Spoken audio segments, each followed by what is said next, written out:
It's been a long month, but in case you forgot, Senator Cory Booker announced that he is running for president. We're going live from the district with the New Jersey senator now. Good morning, Senator.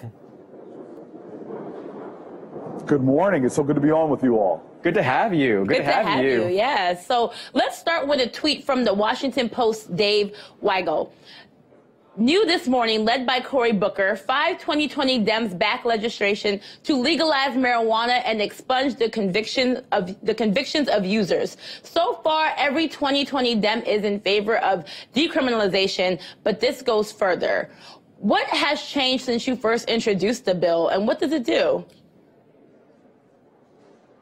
Well, I think we're calling people to be about justice, not just about adult use, which I support, medical marijuana I support, but to do that and not correct what has been a bigoted and impact of a drug war that's been a war on people that over-incarcerated the poor, over-incarcerated minorities, or over-incarcerated veterans. We need to be about restorative justice, and that means reinvesting in those communities that have been hurt by the war on drugs. It means expunging the records of people who've been unjustly convicted for doing things that 2 of the last 3 presidents admitted to doing things that so many members of Congress have admitted to doing. So this is a bill that is about restorative justice, about reinvesting in communities hurt and harmed, about giving people who have been targeted by the drug war a chance to truly find restorative justice and redemption. So even after the states have legalized marijuana, the remaining arrests, for using it in public or other offenses are disproportionately of people of color, like you were saying. But how would your bill actually address that problem? So it does a number of things. Number one is it expunges the records of people who have those past convictions. Number two, for those people who are incarcerated now. And remember, this marijuana prohibition is going on at rates that most people don't understand. 2017, there were more people incarcerated or arrested for marijuana use than violent crimes. And so we have pathways to liberation for those people.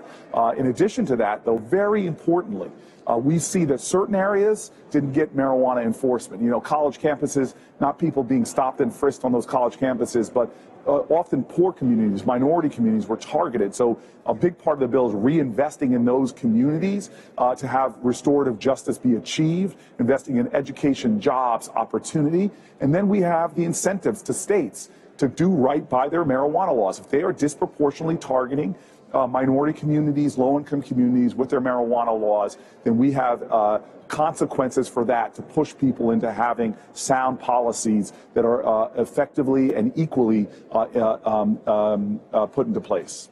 Okay, so having said all of that, though, you're introducing marijuana legislation, but you've said you've never smoked or ingested marijuana. Senator, how can America trust a guy who's never had a drink or smoked a joint at this point? Look, man, I grew up with 2 parents who were really concerned that their young black kids were going to encounter a justice system that they knew was not fair. And so from the earliest ages, I was just schooled by parents. You're an athlete, you've got so much going for you. Your margins for doing things that are illegal are a lot thinner. And I feel that, and I've seen that. In my community I grew up in a suburban, predominantly white community, very different enforcement of drug laws, a lot more comfort for violating those laws than an inner city community that I live in now. So I as an athlete, got very disciplined very quick and didn't want to put any variables in the equation of my life. But I've become the strongest advocate for these kind of issues, and I'm going to continue to fight to bring justice to our criminal justice system, which, as one of my friends and heroes, Brian Stevenson, says, treats you better if you're rich and guilty than if you're poor and innocent. We have to have massive change. That's why I'm a leader of criminal justice reform in the United States Senate and the United States Congress. Yeah, and I mean, that is very real. I think my parents also held me to those type of rules growing up as a teenager because those are the facts. But I'm also like being a black man in America for 40-something years with no vices is quite the accomplishment because it's hard out here for us.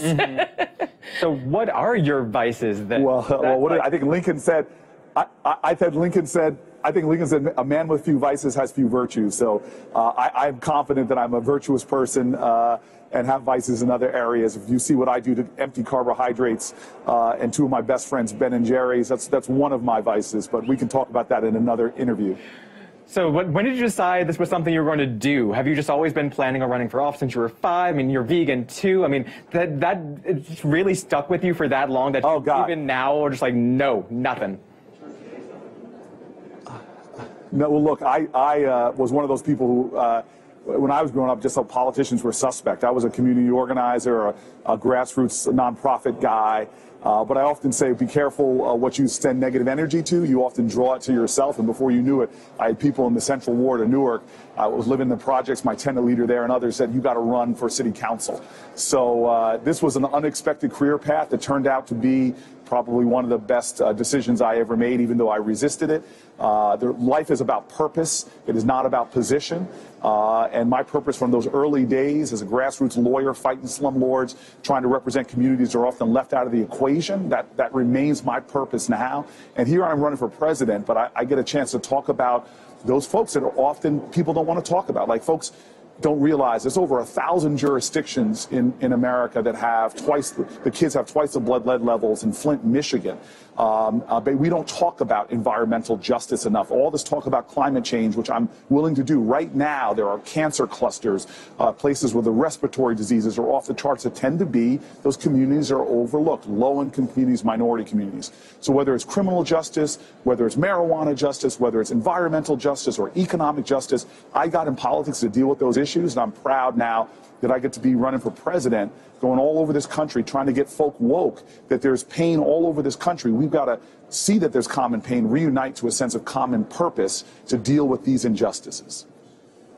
You know, and you mentioned your early days in politics, and I'm a New Jersey native. So early on, I saw you, to quote Migos, walking it like you talked it by living under similar programs and conditions as your constituents.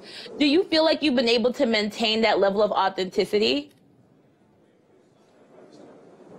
Yeah, I've told people quite clearly, even when I started my race, my neighbors, because I still live in an inner city community right down from the projects I used to live in. It's a low-income community, even though my neighbors are rich with character, rich with a purpose, and I just love my neighborhood. But look, it's like many low-income inner city communities. There's shootings in my neighborhood, folks who work full-time jobs. When they go to my corner bodega, they still have to use food stamps to get ahead. I see every single day the urgency of our unfinished business of our country, and it motivates me and sustains me in my purpose. And this is what really frustrates me, is a lot of Americans, from inner city communities to rural communities to factory towns, just feel dissatisfied that this nation, this economy doesn't work for them anymore. And so I keep grounded. The only way I'll ever move out of sort of communities like the ones I've lived in for the last 2 decades is if I have to spend 8 years in the White House. But I will always be a part of communities of struggle. If you want to find me, where I want to be is with those people who are dealing right every single day on the front lines of the fight for the American dream. And that's why from the time I was in law school, spending time in prisons, spending time in the projects, spending time in the places where we do wrong. You know, I'm so proud that that criminal justice bill we just passed through the Senate, one of the things I fought for in that, the last thing I was negotiating, in fact, a few feet from here, I was on the phone negotiating with the White House to get a ban on juvenile solitary confinement in our country, because that is literally considered torture in our country. Torture by human rights people. We were doing that and doing more. In fact, as we're having this conversation, there are thousands of children under state penitentiaries or jails that are in solitary confinement, haven't even been charged with anything yet. So we should all be morally motivated, especially those of us who put our hand over our heart and pledge an oath, pledge allegiance to the ideals of liberty and justice for all, to have a country that so assaults that ideals of justice, whether with imposing poverty on communities unjustly, whether it's imposing incarceration on people unjustly, whether it's imposing just a lack of clean water and clean air. Those are the kind of things that are undermining the faith in this democracy and are the biggest threat to our democracy, because people are checking out. People really don't think our politics serve them anymore. And we've got to get back to a campaign in this country that's not about an office, but a larger campaign for the ideals of this country that's bigger than a person, bigger than an office, but really about these ideals. And I'll tell you what, we got to do it not by attacking each other, when I played ball, I played ball in the Pac-10, now Pac-12, and I knew when we were going to score a touchdown, when those people in the huddle on the other side were arguing and fighting and attacking each other, I knew we were going to blow right through them and get into the end zone, because that's a sign of weakness. What is strength, which is harder to do, is finding ways to unite people in common cause. That's what my grassroots organizing was about when I was starting my career, and that's what I'm here in this place, trying to reach across the aisle, find that common ground, and get bills passed like criminal justice reform or the Marijuana Justice Act. Okay, yeah, we hear that. Yeah, for sure. So we want to lighten things up a bit by playing a game with you. Since you don't drink either, can you please tell us what's included to make the following mixed drinks? Are you ready? Oh no, this is painful. Go ahead. Okay, what is in a Manhattan? Wow, I mean, it's from New York, Manhattan. I have little, like, this is going to be, I'm going to live to regret this lack of knowledge. I'm going to have to study some bartender book. I have no idea. So, I mean, what do they like in Manhattan? Maybe rum, vodka? I don't know. My dad used to drink Long Island iced teas, and that's another part of New York. My dad, it was like one of his favorite drinks. I have no idea what's in a Long Island iced tea but iced tea. Oh, there's no iced tea in Long Island.